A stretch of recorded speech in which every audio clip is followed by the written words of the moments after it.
Avis vascular centre మన దేశంలోనే the best varicose vein hospital. నాకు అర్థమైంది. సో సినిమా ముందుకు వెళ్లకుండా ఎవరైతే నోటీసులు ఇచ్చారో వాళ్ళే ఒక నోటీస్ ఇచ్చే మాకు రిలీజ్ కి అంతా స్మూత్ గా అయిపోద్ది, రిలీజ్ కి బెటర్ అయిపోద్ది అనేది మీ వాదన. మనం మళ్ళీ మాట్లాడదాం. మీరు చెప్పండి, కేవలం మీ ఒక్కరి కల వల్ల, మీ ఒక్కరి కోరిక వల్ల ఈరోజు నీ భర్త, నీ బిడ్డ, ఇంకో బిడ్డ ఉండాలి, ఆ బిడ్డ కూడా లేకుండా పోయాడు. 10 ఏళ్ళ కష్టం ఈరోజు నడి రోడ్లు ఆల్మోస్ట్ కుటుంబం మొత్తం రోడ్డు మీద నిలబడిపోయారు. ఇప్పుడు కొత్తగా ఈ కష్టం వచ్చింది.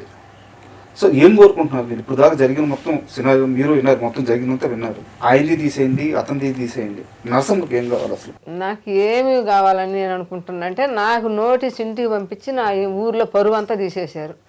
నేను అమ్ముకొని బర్రెలు మేకలు మొత్తం అమ్ముకొని ఏమీ లేకుండా ఈరోజు నడి రోడ్లో నిలబడిపోయా, ఒక ఎండుగట్లాగా. అందుకు కాబట్టి నాకు నా సినిమాకు వేశారు కదా నోటీసు, ఆ నోటీసు నాకు తిరుగు నా సినిమా సిరీట్ ఈజ్ నాట్ వన్ మాతంగిల గురించి నేను తీసుకున్నా. నా సినిమాకు వాళ్ళు ఆ సినిమాకి ఎలాంటి ఇబ్బంది లేదు, అభ్యంతరం లేదు, చేసుకోవచ్చు. ఆమె 2 ఆళ్ళకి వేసుకుంటుందో, 100 ఆళ్ళకి వేసుకుంటుందో, 20 ఆళ్ళకి వేసుకుంటుందో వేసుకోవచ్చు అని నాకు అక్కడి నుంచి ఆ ఢిల్లీ ఆయన ఎవరు ప్రొడ్యూసర్ కాడి నుంచి ఈ మేనేజర్ కాడ వాళ్ళ కాడి నుంచి నాకు నోటీసు ఇచ్చి పంపిస్తే నేను ఈరోజు నా సినిమా ఈరోజు చేసుకోలేను. నాకు ఇవ్వాల్సిన రూపాయి ఎవ్వరు ఇచ్చేవాళ్ళు లేరు, మొత్తం ఆగిపోయింది. నేను ఇల్లు పెట్టుకొని 13 లక్షలు మాట్లాడుకొని వచ్చా. మళ్ళీ ఆ 13 లక్షలు చాలవని మళ్ళీ మా అల్లుడితోటి ఒక 4 లక్షలు అది ముఠా పని పెట్టి మాట్లాడుకొని ఇప్పించుకున్నా. ఈ అన్నీ అక్కడ వాళ్ళతో మాట్లాడి ఆడ పెట్టుకొని వచ్చా. ఈడికి వచ్చినాక నాకు ఎప్పుడు నా ఇంటికి నోటీస్ పోయిందో నాకు ఎవ్వరు డబ్బులు ఇచ్చేవారు. ఇది ఏమి ధైర్యం ఇప్పుడు? అంటే ఈ సినిమా రిలీజు, ఈ టైటిల్ వివాదం ఇన్ని పక్కన పెట్టండి, ఇల్లు అమ్మేస్తాను అంటున్నారు, ఇల్లు పెట్టేసి డబ్బులు తెచ్చాను అంటున్నారు. ఇప్పుడు రేపు ఈ సినిమా సరే దేవుడి దయ వల్ల రిలీజ్ అవ్వద్దు అనుకున్నాము, సరే డబ్బులు వస్తాయో రావో, ఇక్కడ ఏంటంటే ఏ సినిమా సక్సెస్ అవుద్దో ఏది అవుదో ఎవరు చెప్పలేరు. ఉండే ఇంటిని సహా అమ్మేసి రేపు ఈ వివాదం అంతా అయిపోయింది, సినిమా అంతా అయిపోయింది, ఊరికెళ్ళి ఎక్కడ బతకాలనుకుంటున్నావు నువ్వు? నేను ఒక అడవిలో ఒక వాటలు పెట్టుకున్నా, ఆ వాటల దగ్గరే బతుకుతా. నాకు కిల్లులు పోయినాయి, వాకిలు అన్నీ పోయాయి, ఏమీ లేవు. లాస్ట్కి నాకు చిన్న కొడుకు కూడా చచ్చిపోయేది. ఆ కొడుకు ఈ సినిమాలో ఉన్నాడని ఇంత పోరాడుకుంటా చేసుకుంటా వస్తే నాకు ఆ నోటీసు రిటర్న్ పంపించి ఒకదానికి 2 నోటీసులు ఇచ్చారు. నా నోటీస్కి ఈ సినిమాకు ఎలాంటి లేదు, నరసమ్మ గారికి మాకు ఏ సంబంధం లేదు, ఇది సిరీట్ ఈజ్ నాట్ వన్ అని చెప్పి మాకు నోటీస్ ఇవ్వమని నేను మరీ అడుగుతున్నా ఎవరిని కూడా. నాకు ఆ నోటీస్ ఇవ్వకపోతే నేను కోర్టుకు పోతా. నేనైతే కోర్టుకు పోతా, ఎందుకంటే అన్నీ కొల్లగొట్టుకున్నా, ఏమీ లేవు, ఒట్టి మనుషులు నిలబడ్డాం. వీళ్ళందరూ కూడా నన్ను తిడతానే ఉండరు, ప్రతి ఒక వీడియోలు చూస్తాను మీరు. అందుకు కాబట్టి నాకు ఆ నోటీస్ నాకు పంపించి నాకు ఎవరో న్యాయం చేసేవాళ్ళు చెబితేనే నేను వినుకొని చేసుకుంటా. నాకు ఆ నోటీస్ పంపించకుండా, నాకెవరు సాయం చేయకుండా ఈ పెద్దలందరూ చేయకపోతేను నేను కోర్టుకు పోతా. నేను ఒక్కదానే పోతా. మా ఆయన కూడా భయపడతాను, నేను రాలేను, వాళ్ళు కొడతారేమో, తిడతారేమో, తంతరేమో, పోలీసు వాళ్ళు పంపిస్తారేమో అని చెప్పి నేను కూడా భయపడతా భయపడతా ఉండు. ఆయన భయపడుతుండు కాబట్టి ఆయన వెనక ఉంచుకొని, అంటే నాకు తోడు ఉండాలి కదా, మేమిద్దరం భార్య భర్తలం కాబట్టి. అందుకు కాబట్టి నేనే కోర్టుకు డైరెక్ట్గా వెళ్ళిపోయి ఎక్కడ న్యాయం జరుగుద్దో, చిన్నోళ్ళకి న్యాయం ఉందా? ఎక్కడ చిన్నోళ్ళకి కూడా న్యాయం ఉంటుంది, పెద్ద న్యాయమే కదా. ఒకవేళ వాళ్ళు 100 కోట్లు ఉన్నాయని 100 కోట్లు పెట్టుకొని మమ్మల్ని యజమాడాలనుకోరు. మేము ఉన్న రూపాయితోటి ఈ నెలలో చేసి ఈ నెలలో ఈ సంవత్సరానికైనా అట్ట రూపాయి చేసుకుంటా ఒక రూట్లో వెళ్ళిపోతున్నాం. మేము వాళ్ళు 100 కోట్లు ఉన్నాయని డబ్బులు అడగల. సినిమా చేసుకునే రోజు అమ్మ మీరు న్యాయంగా మీకు సినిమా చేసుకుంటున్నామని మిమ్మల్ని అడిగి చేయలే. మా ఇష్టం కొంది 13 సంవత్సరాలను వయసు నాడు చేసుకున్న సినిమా ఇవాళ 50 సంవత్సరాలకు నేను సినిమా చేసుకున్నా. ఏమేమి అమ్మేసావు సినిమా కోసం? బర్రెలమ్మే, గొర్రెలమ్మే, మేకలమ్మే, కోళ్ళమ్మే, ఇంట్లో ఉన్న సంస్థ మొత్తం అమ్మేసి లాస్ట్కి నా కొడుకు చచ్చిపోయినాక ఇవన్నీ పెట్టుకున్నాక సగం సిలం అయిపోయినాక నా కొడుకు చచ్చిపోయాడు. ఇంట్లో పండుకొని ఉంటేనే గుండెల మీద పాము గుట్టి చచ్చిపోయాడు. అర్ధరాత్రి కాడ అది కూడా ఎవరు అందరు నిద్రలో పోయిన టైంలో కుట్టింది. కుడితే అప్పుడు తీసుకొని మా అబ్బాయి కూడా లేడు, మా అబ్బాయి వేరే వాళ్ళకి డబ్బులు తీసుకొచ్చి ఈ సినిమా ఇవ్వాలని చెప్పి అబ్బాయి ఊరికి వెళ్ళిపోయాడు. మేమేమన్నా నేను కూడా మిద్ది మీద పడుకోండి, నేను కింద ఉన్నా. ఆ పాము ఎక్కడుందో ఏమో మనకు తెలియదు, పొలం తీసుకొని పోయిండు. అక్కడ ఏడో కసి పట్టింది, వచ్చి గుండెల మీద గుట్టేది. అది గుండెల మీద గుట్టి ఓమ్మ పాము అని చెప్పి కేకేసి ఓమ్మ నా గుండెల మీద పాము ఉన్నది డిసిరేషన్ అని చెప్పిండు, బాగానే ఉంది. ఏందయ్య అని చెప్పి అక్కడికి ఒంగోలు తీసిపోయినాం, కనిగిరి తీసిపోయినాం, అక్కడ తీసిపోయినా కానీ అబ్బాయికి టైం లేక చచ్చిపోయాడు.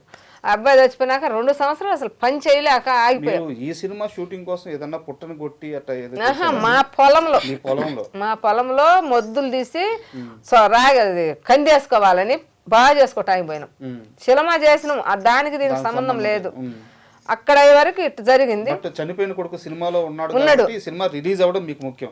ఈ సినిమా మాకు అందుకే ఉన్న మళ్ళీ కూడా 4 ఎకరాలు 80 సెంట్లు పొలం కూడా అమ్మిచ్చా. ఈయన అది కూడా అమ్మి ఆడుండాలంటుంటే అది కూడా అమ్మి పిల్లోడి కోసం నీళ్ళు కూడా ఇంకా పట్టు పెట్టి ఆ పొలం అమ్మినాం. ఇంకా మళ్ళీ 2 ఎకరాలు 20 సెంట్లు ఉంటే అది కూడా ఏరే వాళ్ళకి తాకట్లు పెట్టి తీసుకొచ్చి అవి పెట్టినాము. మేముండే ఇల్లు సంసార్ తెచ్చుకుండే రోజు డబ్బులు లేక ఎవరిని అడిగి నీగిపోతే ఉండే ఇల్లు పెట్టి అదే ఊరు దర్శిలో పెట్టి 7,50,000 తీసుకొచ్చి అవి తెచ్చుకొని ఇక్కడ ఎన్ని చేసుకొని ఇంటర్లు మాట్లాడుకొని వెళ్ళిపోయాను నేను ఇంటికి. ఇంత చేస్తున్నప్పుడు మీకు అడ్డం చెప్పాలని కోపం రావడం కానీ ఏం జరగలేదు? ఎన్నిసార్లు జరిగింది సార్. సినిమా చూసేవాళ్ళం కానీ తీసేవాళ్ళం కాదని బాగా గట్టిగా చెప్పిన. అయితే మొత్తం మీద నాకు నచ్చింది ఏంటంటే మేము అనుకున్నదే జరిగింది. ఎక్కడైతే మనం చూసేవాళ్ళం కానీ తీసేది కాదు అనుకున్నామో, మేము ఎన్ని తంటాలు పడి తెచ్చుకున్నా కానీ వాళ్ళు మమ్మల్ని ఇదే లెవెల్లో నిలబెట్టారు. ఇప్పుడు వీళ్ళు చిన్నోళ్ళు సినిమా చేయొద్దు, ఇట్టేటోళ్ళు సినిమాలు చేయొద్దు అసలు ఇప్పుడు కూడా ఆలోచనతోటి చేసినారు. వాళ్ళ సినిమాకు మా సినిమా అటమైంది సార్. వాళ్ళది ఎంత సినిమా, మేమెంత వాళ్ళము, మా సినిమా ఎంత. ఈ అసలు ముందులో వరకు దారి తీయలేని వాళ్ళని మమ్మల్ని ఎంత ఇబ్బంది పెట్టి మమ్మల్ని ఈ రకంగా చేయటం అనేది కరెక్ట్ కాదు. మేము అనుకున్నది నెరవేరిందని నాకు కోరిక, అది నా ఆలోచన, ఇంకేం లేదు.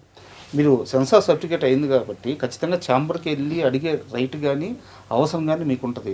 ఇంత పెద్ద ఇష్యూ నడుస్తున్నప్పుడు ఈ 4 రోజుల్లోనూ ఈ 2 వారాల్లోనూ ఎప్పుడు ఛాంబర్కి వెళ్ళలేదా మీరు? వెళ్ళండి. మరి ఛాంబర్లో న్యాయం జరగలేదా? అంటే న్యాయం మీన్స్ వాళ్ళని మిమ్మల్ని కూర్చోబెట్టి మాట్లాడించడం కానీ అవతల వాళ్ళు సరే మీరు అన్నట్టు సరే నిజంగానే అవతల వాళ్ళు పెద్దవాళ్ళే అనుకున్నాం, కనీసం ఫోన్లో అయినా మాట్లాడాలి కదా మీరు కూర్చోన్నప్పుడు. ఇలాంటి ప్రయత్నాలు ఏం జరగలేదా? వెళ్ళలేదు సార్. మన మోహన్గౌడ్ అని చెప్పేసి ఆయనకి పంపించాను, మెసేజ్ పంపించాను, మొత్తం చూపించాను, కలిసి మాట్లాడాను. వాళ్ళేం కాదు, వాళ్ళు ఏం చేస్తారో తర్వాత చూద్దాం అన్నారు. ఇది ఇక్కడ ఛాంబర్లు ఒకటి కాదు సార్, ఒకటి కాదు, ఇప్పుడు తెలుస్తుంది, ఒకటి కాదు, 3-4 ఛాంబర్లు ఉన్నాయి. 3-4 ఛాంబర్లు ఉన్నాయి. ఫస్ట్ చెప్పినట్టు 3-4 ఛాంబర్లు ఉన్నాయి. ఇక్కడ మన ఫిలింనగర్లో ఉన్న ఛాంబర్కి అక్కడ ఉన్న విజయవాడలో ఉన్న ఛాంబర్కి సంబంధం లేదండి. విజయవాడలో ఉన్న ఛాంబర్ ఒక ఫిలిం ఛాంబర్, అది మోహన్గౌడ్ గారు అని వాళ్ళు వేరు, ఏఎం రత్న గారు వాళ్ళ ప్రెసిడెంట్ వాళ్ళు దానికి. ఇది మన అశోక్ గారు వీళ్ళంతా వీళ్ళు వేరు. ఇది ఈ 2 ఛాంబర్లు ఉన్నాయి. మనం ఏమనుకుంటామంటే తెలుగు ఫిలిం ఛాంబర్ అన్నప్పుడు 2 ఒకటే, అక్కడ తక్కువ ఇక్కడ తక్కువ, విజయవాడలో ఒకటి ఉంది ఇక్కడ ఉంది. మన స్టేట్ ఇడిపోయింది, 2013 ఇడిపోయింది కదా, ఇడిపోయి అక్కడ చేయించుకున్నాం. ఇక్కడ ఇంకొకటి ఛాంబర్లో చేయడానికి వెళ్ళి 34,000 చెప్పేసి ఎందుకులే తక్కువ ఉంటుంది చెప్పేసి అక్కడ వెళ్ళి చేయించుకున్నాం. వాళ్ళు అక్కడ ఏం చెప్పారంటే ఇది మన ఛాంబర్ మంచిదే, సేమ్ అంతా ఒకటే ఛాంబర్, అక్కడ ఇడిపోయింది కాబట్టి ఇక్కడికి వచ్చాం అక్కడ వచ్చాం చెప్పారు. మేము చేసుకున్నాం.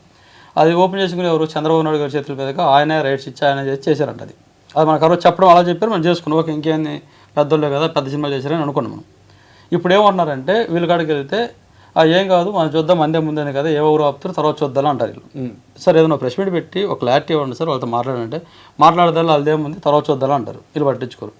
సరే వీళ్ళ కాడికి వెళ్ళేస్తే ఇక్కడ ఈ ఛాంబర్ దగ్గరికి వెళ్ళేస్తే వీళ్ళు అంటారు ఏం కాదమ్మా ఇదేముంది, ఇప్పుడు ఆడ చేయించారు కదా, ఆడ చేయించుకుని అది వేస్ట్ ఛాంబరు, ఆడెవడు పని చేయడు అంటాడు. వాళ్ళ కాడికి వీళ్ళు పని చేయదు అంటారు. వీళ్ళు ఒకరికి సైడ్లు చెప్పుకున్నారు. ఛాంబర్ నుంచి అయితే ఎలా న్యాయం జరగట్లేదు? జరగదు సార్, జరగదు, పక్కా జరగదు.